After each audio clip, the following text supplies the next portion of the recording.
that has come out, the media that has been carrying our message to the delegates and to the people of Jamaica. The message that sounds different from all the other messages. And this morning, it is, in fact, a different kind of message, because we are not putting on the table this morning what we have heard others call a manifesto. We are putting this morning on the table an action plan, because that's what we're about. We're about action. We're talking about what it is that we will be doing when we get in office next week. This morning, we are presenting the team, not the slate. I think slate has traditionally been represented as 17 persons who come to the table from one team, and only those 17 persons that the president usually asks the delegates to vote for. Our philosophy has been different. Our philosophy is different simply because the times are different. We have 3 slates this year. We have more persons, competent persons, putting themselves up for office and choosing to go on different teams. And so our philosophy is looking on and identifying the best of the best.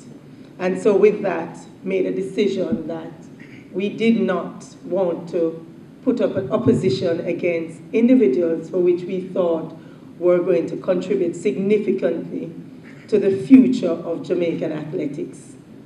We're a small family. The voting count is 379, but we have a larger number out there that probably for one reason or another did not get an opportunity to pay their dues on time, maybe due to lack of communication. And so we have a number of other persons out there who are part of the wider team that we have to also engage. When we get in, an immediate act is to be able to engage those members. We have to look and see the wider membership, not just the paid-up members for this year's elections, but we have to look at the wider team of members and engage them in a real way and ensure that they have their membership card to identify themselves as the persons who are part of this track and field family. And we're doing that because we are sure that we're going in a direction in which the positive change is going to be evident very, very quickly. We're here this morning because this action that we're taking, we're serious about it. We're not talking about things that we think we can do and we're not sure whether we can do it. We're talking about things that we're going to do. We're moving away from the documentation of things for which we have seen over time. They are great documents, but if they are not put in place, they are not going to be able to effect the change. And I have a fabulous team of persons. The very first one, unfortunately, could not reschedule his patients, our 4th Vice President, Dr. Neil Gardner. He's unavoidably absent because he just really couldn't move the patients that he had for this morning. The 1st, 2nd, and 3rd Vice Presidents, we are looking at the other teams because we see persons there to whom we would like to be able to see on a new executive, persons to whom we have spoken to and explained exactly where we're going. We're talking about the likes of Dave Myrie, Ian Forbes, as some of the persons, and of course, the up-and-coming Michael Frater, who is young and fresh with ideas that he wants to be able to put on the table. And surely we have a team of persons that have the kind of experience that will be able to guide him if he gets on the list to join us next week, Thursday night.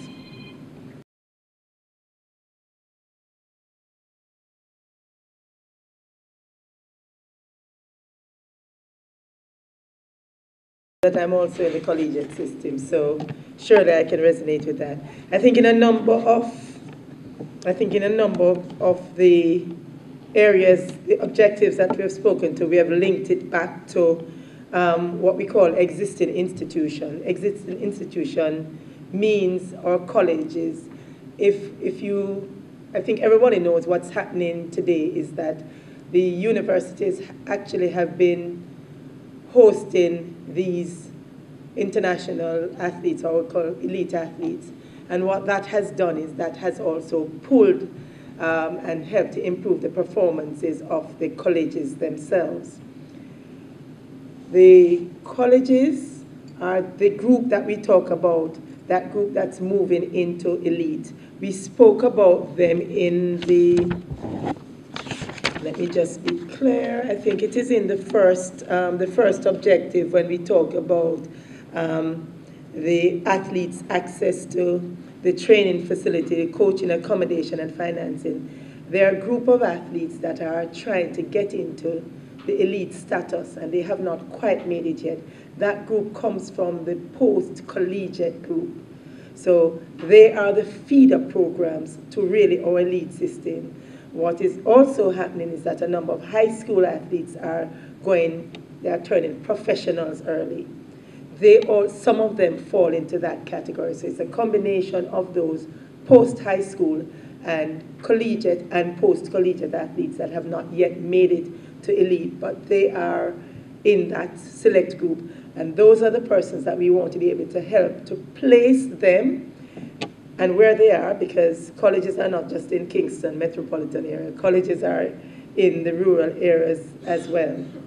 And we have to be able to place them. That's why we talked about the registry, and we talked about identifying coaches to be able to assist persons.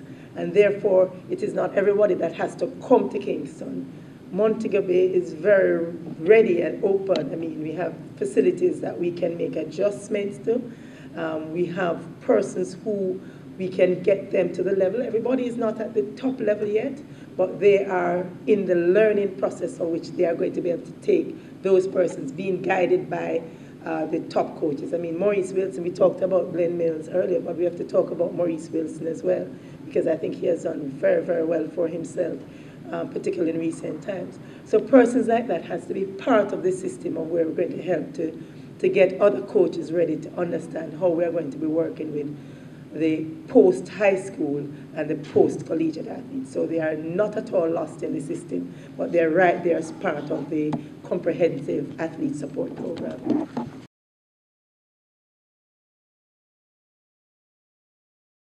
Well, that is part of our, there are two areas in which we want to work with them. I think traditionally what we have done is just gone and asked for money.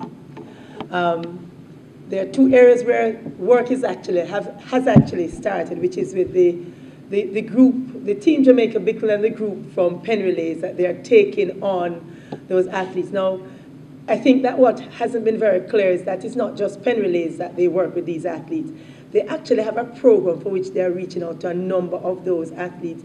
When they leave high school and they go up to college, that they are providing assistance for them.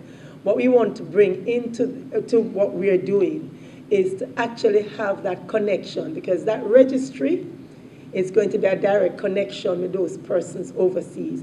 How it is that we can find out, how is it that we're going to be able to partner with different areas, you know, the athletes who go to the States, how we're going to partner with those different groups to be able to provide sustained development for these persons in areas in which it's going to be difficult for us to maybe find the hard currency to service those persons. How do our Jamaicans who are outside will be able to help us by helping us with the funding of those development programs that we are going to have for the same collegiate athletes I've talked about, not just locally, but overseas, to help them to move from one level to the next. There are other ways as which I also have been talking about, which is how do we engage, I think, the governing body for track and field internationally in sharing part of the growth of what we do. It is very clear that Jamaica has had a significant impact in world athletics. There's no question about it. Not just with performance, but with flair and a sort of magnetic magnetic draw that happens when you go to Europe and you see these European meets.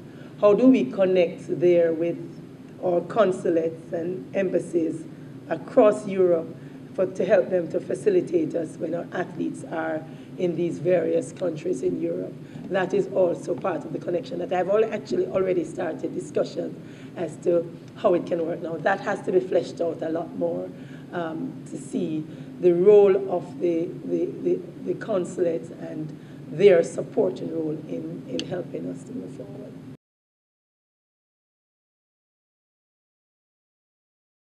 I'm not sure if I can answer your first question, because as athletes and those of us who are when we go into a meet, we really don't think of losing. So generally, what happens is that when you go in, you go over your head, passing the finish line ahead of everybody else. Great athletes do that. We are a great team. We do that. And so we see ourselves as the persons that will be implementing. We cannot speak for what others will do. We are inclusive. This is a real campaign. We have differences in opinion. When we win, we will be still inclusive because we recognize that it is important to get the other persons to be part of this process going forward. It is not about us. It is about Athletics Jamaica and where we go. And we are very clear about that.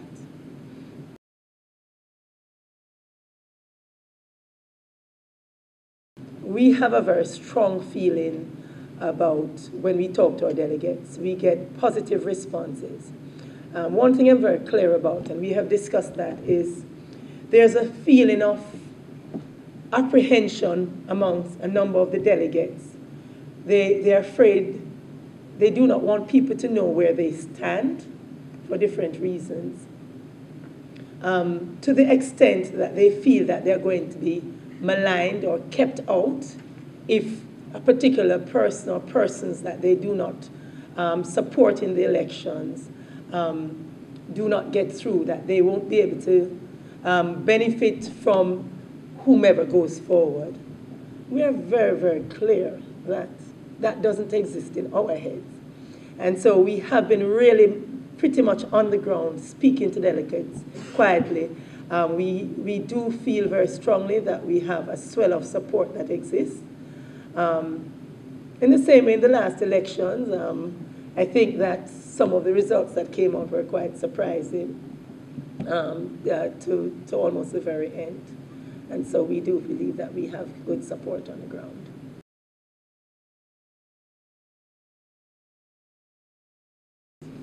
I usually don't like to use the word welfare, right? That's why I think we have stuck with calling it athlete support program. There are two things that we'd like to do. One, we'd like to be able to be engaged in what I call best practice that you see happening in New Zealand, Australia, the US, Canada, a support program that happens from month to month, which is, I think, performance-based in the first instances, but also having a section in there for the development process of the whole national program. Currently, there's funds that comes in from the SDF, and what happens now is ad hoc. So an athlete writes in, if there's money, we give them money. There has to be a partnership with the government and also with private sector. Now, the government partnership is not that the government is going to necessarily be doing it. This plan that we are in the process of laying out, it actually was documented, including an insurance part to it, would work in conjunction with what currently exists and trying to generate funds from income-generating ideas that we have for the J3s that will go directly into that. Also, again, I spoke about it earlier in terms of our own collaboration with the international body and how we can get from them development funds that will go help directly in having that over a longer period of time. So not just for this year, and then next year we might not have any money, but over a 4 or 5 year period where we renegotiate and get that going on and on. So that's one, that's the way, did I say 2 ways? And then the other, yes, that was 2 ways, because one was with the government and the other was with the IAA.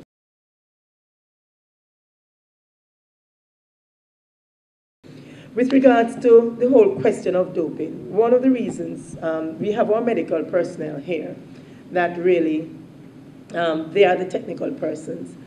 Some of those things are probably lost in this broad perspective that you're saying, because we didn't want to be bringing out every single item. You know, we're really talking, the truth of the matter is that what we're sharing with the electorate is that we're serious about where we're going. These are things that has to be addressed. It goes without saying as part of the organizational structure that these things have a place in the organizational structure. In terms of the registry is a direct connection to the whole question of whereabouts, where our athletes, you know, the information that we need to have that is directly linked to how the IAAF wants to know where they are. And it is the association actually that the response comes to when they go to look for an athlete and they can't find that athlete that can be disbarred if they don't see them after 3 tries. So there is a part in our organizational structure that is going to deal directly with the whole question of the doping and the medical part of it, the preventative medicine that we're looking at. So it's not that it is not being addressed, it's just that we can't address everything, and we are clear we don't want to produce a document that is everything, but a document that we think is quite doable within the period of time for which we are going through.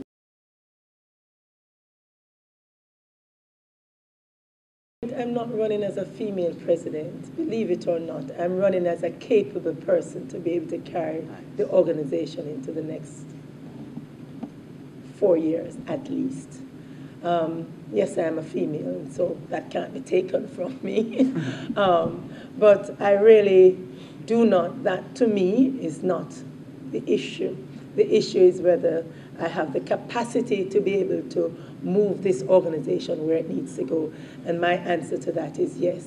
And it is important for me to be able to say to my delegates, yes, I can. This is how I would like to do it. So that when they're looking at me, they're lining me up with my competitor presidents, and they're going to say, which one of you will be the best? And I believe that I'm the best. I come with 14 years of sports administration background, being able to work in the business.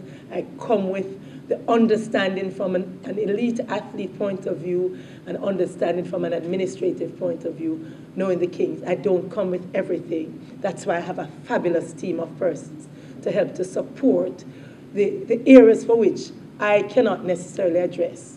But surely the vision to lead and go in the direction in which we need to be going as a country, I know most certainly do have that.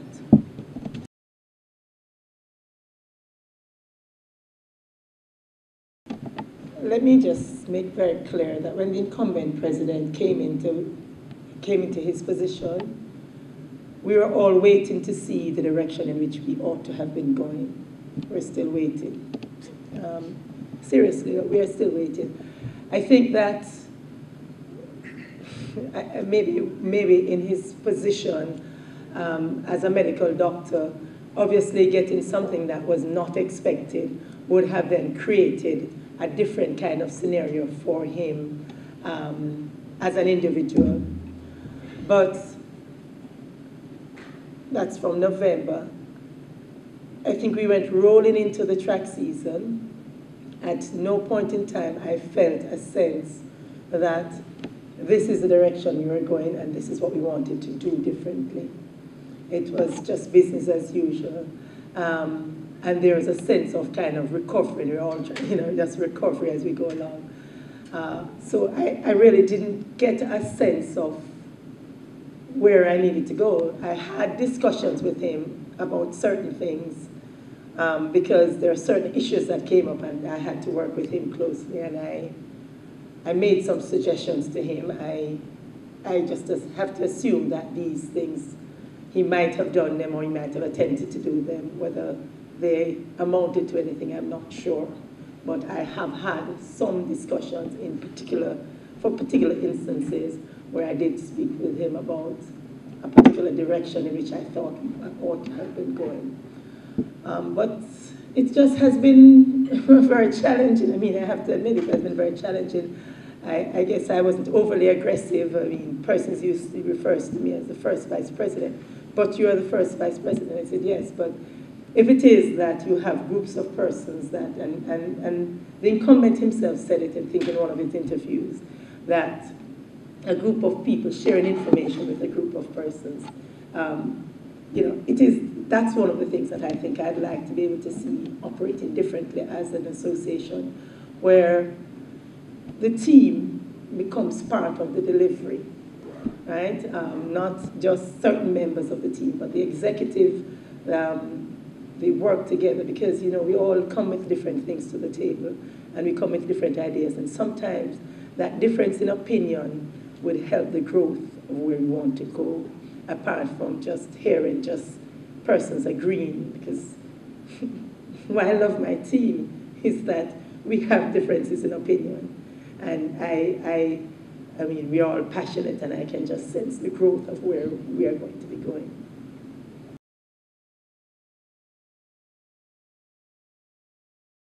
The gift that I've gotten, and you know, God probably is using me as this vessel for change, because the thing that I bring to the table is that my glass is always half full. So I hear it, and it's par for the course. Well, I guess in instances, you know, let me be honest with you, some of the things that they bring to the table, I mean, there are people that will question my leadership. I have done the work on the ground, it's evident. And when you challenge them on that, they say, well, it's somebody else who did the work, who led it to be done, you know. They're struggling for excuses because a lack of acceptance that really I am the best candidate. They're really struggling for excuses. You know, we are in a male-dominated society that not only that the men do not necessarily want women to be in charge of them, but the women to keep saying, yes, are you ready? Are you ready? Ready for what? And when do you get ready? Yes, I'm ready.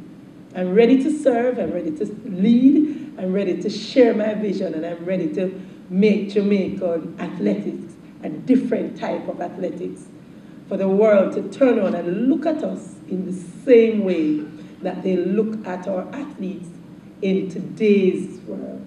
They looked at us before, you know, but they have greater respect for us because we have been able to turn those finalist positions into medals. And so we, as an association, need to be able to move. First thing we need to understand is that we are not there. When we pretend as if, as an administration, we are top 3 in the world, we're not actually knowing where we are. So we have to do an analysis of where we are to understand where it is that we need to go. And I know that I'm the best person for the job. And so that's why I don't have to look at myself as a woman, but as what is it that I bring to the table.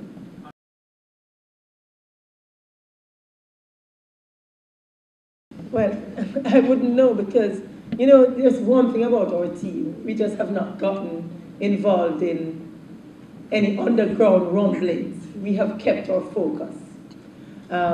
Yes, it is so that I gather that there is a feeling that whether I should be running or not. In fact, a journalist called me and said they heard that I had withdrawn. No, I have not withdrawn.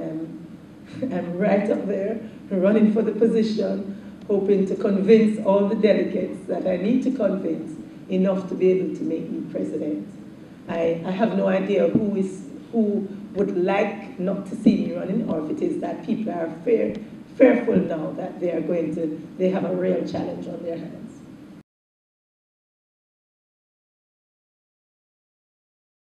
All right, let me explain to you how we have come about, how we have gotten here. We got here because we stopped and we looked at what were the needs of the association at this point in time. Was it being addressed? Was it being satisfied? We decided that we did not see some of the things being addressed.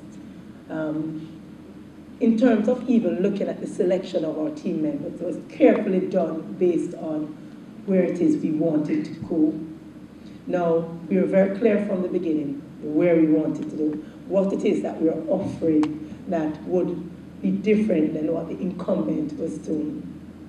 I have no problems if Lincoln and his team would like to join us, as long as they understand where we're going. Absolutely no problems. So maybe the question is not necessarily to me, but it is to, we said Lincoln's team, as to would they like to join us as to where we're going, because we are very clear as to where we're going, how we would like to get there, and how quickly we'd like to be able to do that.